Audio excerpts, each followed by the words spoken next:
CM Jagan పై దాడి కేసులో నిందితుడి remand రిపోర్టులో పోలీసులు సంచలన విషయాలు బయటపెట్టారు. నిన్న రాజరాజేశ్వరిపేటలో నిందితుడిని అరెస్ట్ చేసినట్టు కోర్టుకు తెలిపారు. వైఎస్ జగన్ను హత్య చేసేందుకే పదునైన రాయితో దాడి చేశాడని రిమాండ్ రిపోర్టులో స్పష్టం చేశారు. ఇక జగన్ హత్యకు కుట్ర పన్నారని పోలీసులు చెబుతున్నారు. నిందితుడు కేసులో ఏటూ ప్రోద్బలంతోనే కుట్ర చేసి దాడికి పాల్పడినట్లు గుర్తించామంటున్నారు. ఇక దీనికి సంబంధించి పూర్తి డీటెయిల్స్ మా విజయవాడ ప్రతినిధి శ్రీనివాస్ లైవ్ ద్వారా అందిస్తారు. శ్రీనివాస్, అంటే సీఎం జగన్ పై దాడి చేసిన నిందితుడిని గుర్తించినట్టు తెలుస్తోంది. ఇక అప్డేట్స్ ఏ విధంగా ఉన్నాయి, నిందితుడికి సంబంధించిన అప్డేట్స్ ఏ విధంగా ఉన్నాయి? సంపత్, ఇప్పటివరకు కూడా ఈ కేసు అనేక కోణాలు అనేక మలుపులు తిరుగుతూ వస్తుంది. దీనికి సంబంధించి సీఎం దాడి జరిగినటువంటి మొదటి రోజున దీన్ని క్యాట్ బాల్తో కానీ వేవ్ గన్తో కానీ షూట్ చేసినట్టుగా కూడా పోలీసులు ప్రాథమికంగా అనుమానించడం జరిగింది. దాని నేపథ్యంలోనే ఇన్వెస్టిగేషన్ కూడా కొనసాగింది.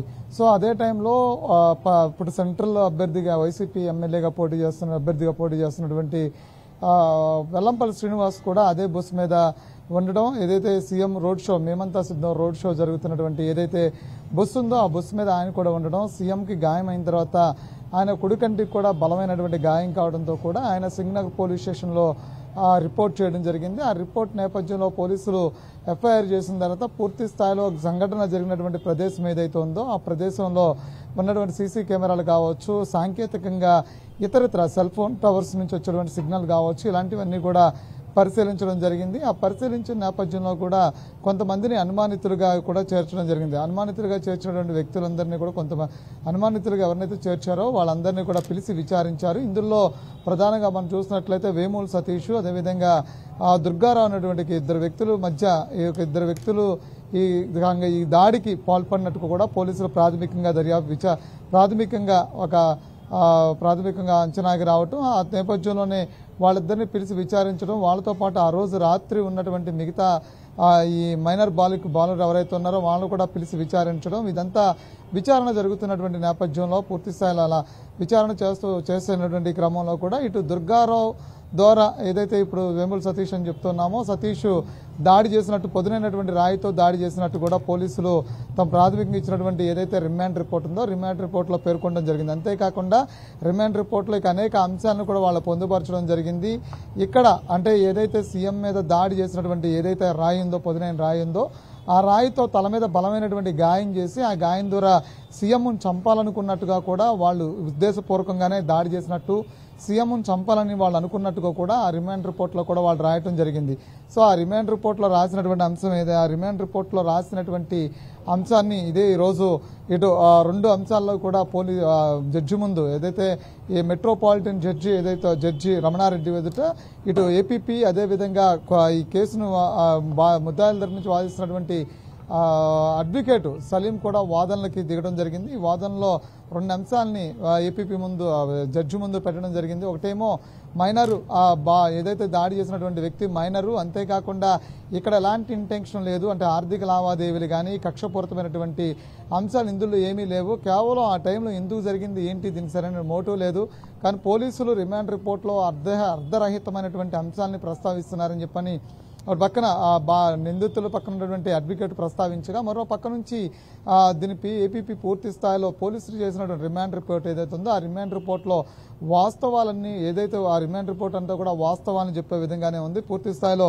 పోలీసులు కావాలని ఇక్కడ అంటే ఉద్దేశపూర్వకంగా ఈ కేసులు ఎవరిని ఇరికించడం లేదు, చేసినటువంటి దర్యాప్తులో భాగంగానే ఈ అంశాలన్నీ కీలకంగా అంటే వాళ్ళు ఇచ్చినటువంటి స్టేట్మెంట్స్ అదేవిధంగా పోలీసులు రాబట్టినటువంటి ఇన్ఫర్మేషన్ ఏదైతే ఉందో వాళ్ళ దగ్గర నుంచి ఆ అంశాలను వాళ్లే పేర్కొన్నట్టుగా కూడా రిమాండ్ రిపోర్ట్లో చెప్పడం కూడా ఏపీపీ చెప్పడం జరిగింది. అయితే దీన్ని ఇరు వాదనలు విన్న తర్వాత కొద్దిసేపు దీన్ని ఆర్డర్ చేస్తున్నామని చెప్పని జడ్జి రమణారెడ్డి చెప్పారు. ఆర్డర్ చేసిన తర్వాత కొద్దిసేపట్లోనే అంటే జ్యుడిషియల్ కస్టడీకి ఇవ్వండి, లేదంటే బెయిల్ ఇవ్వండి, లేదా రెండు జ్యుడిషియల్ కస్టడీకి ఇవ్వండి అని చెప్పని నిందితుల తరపు లాయర్ అడుగుతున్న నేపథ్యంలో లేదు రిమాండ్ అయ్యేటట్టు కూడా ఏపీపీ తన వాదన వినిపించాడు. అయితే ఒక ½ అవర్ మాత్రం దీని మీద ఆర్డర్ చేస్తున్నామని చెప్పారు. ఆర్డర్ చేసిన తర్వాత వచ్చేటువంటి ఏదైతే ఆర్డర్కి వస్తుందో అంటే ఇటు రిమాండ్కి వస్తుందా, లేదు అంటే కనుక ఈ జ్యుడిషియల్ కస్టడీకి వెళ్తారా, లేదు అంటే కనుక బెయిల్ వస్తుందా అనే దాని మీద చూస్తారు. అంతేకాకుండా మొదటిగా ఈ కేసు జడ్జి ఎదురుకు వచ్చినప్పుడు కూడా మైనర్ బాలుడు అనే విషయాన్ని ప్రస్తావన తీసుకొచ్చారు. అయితే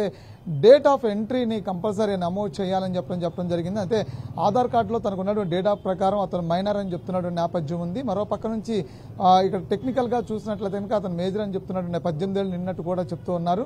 దీనికి సంబంధించినటువంటి పూర్తి ఆధారాలను కూడా ఏదైతే ఈ రిమాండ్ రిపోర్ట్ ఉందో రిమాండ్ రిపోర్ట్లో సబ్మిట్ చేయాల్సిన అవసరం ఉంది. ఈ సబ్మిట్ చేయలేదు, కోర్టును తప్పుదోవ పట్టిస్తున్నారనే అంశాన్ని ఈ పక్క నుంచి అడ్వకేట్ సలీం ఎవరైతే ఉన్నారో తన ప్రస్తావన తీసుకురావడం జరిగింది. అయితే మైనర్ కాదు మేజర్ అని చెప్తూనే ఈ కేసులో కుట్ర దాగి ఉంది, సీఎంను చంపేటువంటి ప్రయత్నం పక్కాగా జరిగిందనే దాని మీద ఏపీపీ చెప్తున్నారు. పోలీసు రిమాండ్ రిపోర్ట్లో కూడా దాన్నే ప్రస్తావన తీసుకొచ్చారు. కాబట్టి జడ్జి ప్రస్తుతానికి ఆర్డర్ చేసించారు.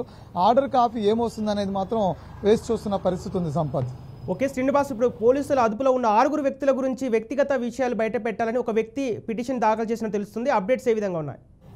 అంటే ముందే దీని మీద పిటిషన్ చర్చ్ వారెంట్ కూడా వేయడం జరిగింది. ఎవరైతే అడ్వకేట్ సలీం ఉన్నాడో అతను చర్చ్ వారెంట్ వేశాడు. వీళ్ళందరూ కూడా 6 కూడా ఎక్కడ దాచారు చెప్పకుండా, కుటుంబ సభ్యులు కూడా ఆచూకీ లేకుండా ఎక్కడ వీళ్ళని ఉంచడం జరిగింది. దాని మీద అని చెప్పని చర్చ్ వారెంట్ ఏం జరిగింది. చర్చ్ వారెంట్లో కూడా కోర్టులో వేసిన తర్వాత ఈలోపే పోలీసులు వీళ్ళని కోర్టు ముందు హాజరుపరచడం కూడా జరిగింది. అయితే గత రాత్రి వీళ్ళని మేము కస్టడీలో తీసుకున్నామని చెప్తున్న పరిస్థితి ఉంది. అయితే బాధితులు అదే ఏదో నిందితుల తరపు నుంచి బంధువులు కానీ వాళ్ళ పేరెంట్స్ కానీ గత 5 రోజుల నుంచి అంటే 2016వ తేదీ నుంచి కూడా వాళ్ళని విచారణ చేస్తున్నట్టు కూడా ఉంది. అయితే ఇక్కడ రిమాండ్ రిపోర్ట్లో కూడా 2016వ తేదీ నుంచి కూడా జరిగినటువంటి ఘటన జరిగిన తర్వాత 16వ తేదీ నుంచి కూడా పూర్తి స్థాయిలో వీళ్ళందరినీ కూడా కస్టడీ తీసుకుని విచారిస్తున్నామని చెప్పని రిమాండ్ రిపోర్ట్లో కూడా ఉంది. అయితే దీనికి సంబంధించినటువంటి రిమాండ్ రిపోర్ట్ ఏదైతే ఉందో దాన్ని పరిశీలించినటువంటి పరిస్థితి ఉంది. దాని మీద వాదనలు కూడా పూర్తయినాయి. కాబట్టి ఇక్కడి వరకు జరిగినటువంటి ఏదైతే ఈ అంశాలన్నీ ఉన్నాయో ఈ అంశాలను పూర్తిగా కోర్టు పరిశీలించిన తర్వాత ఫర్దర్గా ఉండేటువంటి రిమాండ్ కావచ్చు, జ్యుడిషియల్ కస్టడీ కావచ్చు, లేదంటే కానీ బెయిల్ కావచ్చు, దీని మీదే డిపెండ్ అయి ఉంటుంది అనేది మాత్రం జడ్జి తీసుకున్న నిర్ణయం మీద మాత్రమే డిపెండ్ అయి ఉంటుంది. అయితే మరో పక్క నుంచి వీళ్ళు చేస్తున్నటువంటి ఏదైతే పోలీసు రిమాండ్ రిపోర్ట్లో ఏదైతే బలమైనటువంటి అంశాలు కంటెంట్స్ ఏవైతే ఉన్నాయో కంటెంట్స్ కోర్టు మాత్రం సీరియస్గా తీసుకునేటువంటి పరిస్థితి ఉంది. అంత ఈజీగా బెయిల్ రాదనేది మాత్రం ఉంది. కానీ మరో పక్క నుంచి చూసినట్లయితే కనుక ఈ బాధితులు పూర్తిగా ఏది ఇంటెన్షన్ అంటే దీని మీద కుట్ర కోణం దాగిలేదు, ఇంటెన్షన్గా ఎలా జరిగింది, లేదంటే కనుక వాళ్ళు రాయితో అసలు కొట్టలేదనే వాదన మాత్రమే కోర్టు ముందుకి తీసుకెళ్తున్న పరిస్థితి ఉంది. అయితే పేదవాళ్ళు వెనకబడినటువంటి వాళ్ళు కాబట్టి వాళ్ళ మీద కుట్రపూరితంగా కేసులు పెట్టి ఇరికిస్తున్నారు.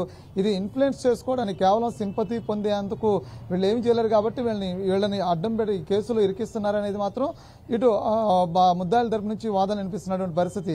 సో ఏదేమైనప్పుడు కూడా కొద్దిసేపట్లో దీని మీద వెలువడేటువంటి తీర్పు ఏదైతే ఉందో ప్రాథమికంగా అది రిమాండా, లేదు అంటే కనుక బెయిలా, లేదంటే జ్యుడిషియల్ కస్టడీనా అనేది జడ్జి నిర్ణయంలో మాత్రమే దాగి ఉంటుంది సంపత్. ఓకే శ్రీనివాస్, ఇప్పుడు A2 ప్రోద్బలంతోనే హత్యా ప్రయత్నం జరిగినట్టు తెలుస్తుంది. అంటే A2కు సంబంధించిన అప్డేట్స్ ఏంటి? A2 ఉన్నటువంటి దుర్గారావు ఎవరైతే ఉన్నారో అతను టీడీపీకి సంబంధించినటువంటి ఒక నేతతో సెంట్రల్ నియోజకవర్గంలో ఉన్న నేతతో పాటు అతను చాలా దగ్గరగా ఉండేటువంటి సంబంధాలు కలిగినటువంటి వ్యక్తిగా చెప్తున్నారు. అంతేకాకుండా ఏదైతే ఈ వడ్డెర సమాజ వర్గానికి అతను ఆ కాలనీకి ప్రెసిడెంట్గా ఉన్నారు, అంతేకాకుండా టీడీపీలో యాక్టివ్ పర్సన్గా కూడా అతను కంటిన్యూ అవుతున్నారు. కాబట్టి టీడీపీకి సంబంధించినటువంటి వ్యక్తిగా ఈ దాడి చేశాడా, లేదంటే కనుక ఈ దాడి చేయించాడు అనేది ఇప్పుడు ప్రస్తుతం నుంచి మనం వింటున్నటువంటి వాదన. అంటే కేవలం సెంట్రల్ ఎమ్మెల్యే అభ్యర్థిగా ఉన్నటువంటి వ్యక్తి చేయించినటువంటి దాడి ఇది, తన అనుచరులతో చేయించిన దాడి ఇది అని చెప్పని ఇప్పుడు నడుస్తున్నటువంటి చర్చ. అయితే ఈ చర్చకి సంబంధించి ఇంకా స్పష్టత రావాల్సినటువంటి పరిస్థితి ఉంటుంది. ఎందుకంటే వీళ్ళు చెప్పేటువంటి మోటివ్ అంటే వాళ్ళు ఇంటెన్షనల్గా వాళ్ళే చేసినటువంటి దాడినా, లేదు అంటే కనుక వీళ్ళు చెప్తున్నటువంటి పోలీసులు కావాలని ఇరికిస్తున్నారా, లేదంటే ఈ దాడిలో వాళ్ళకి అసలు సంబంధమే లేదా, ఎందుకంటే రాజకీయంగా దీనికి రంగుపూయరు కాబట్టి ఎవరో ఒకరిని ఇరికించాలనేటువంటి ప్రయత్నమే చేస్తూ ఉన్నారా, లేదు అంటే కనుక వాస్తవాలు మనం చూసినట్లే అంటే ఇప్పుడు ఆ రిమాండ్ రిపోర్ట్లో రాసిన విధంగా దీని ఇంకా కుట్రకోణం దాగి ఉందా, ఎన్ని అంశాలకు కూడా ఇంకా ఫర్దర్గా ఇన్వెస్టిగేషన్ జరగాల్సిన పరిస్థితి ఉంటుంది Sampath. Okay right, thank you Srinivas.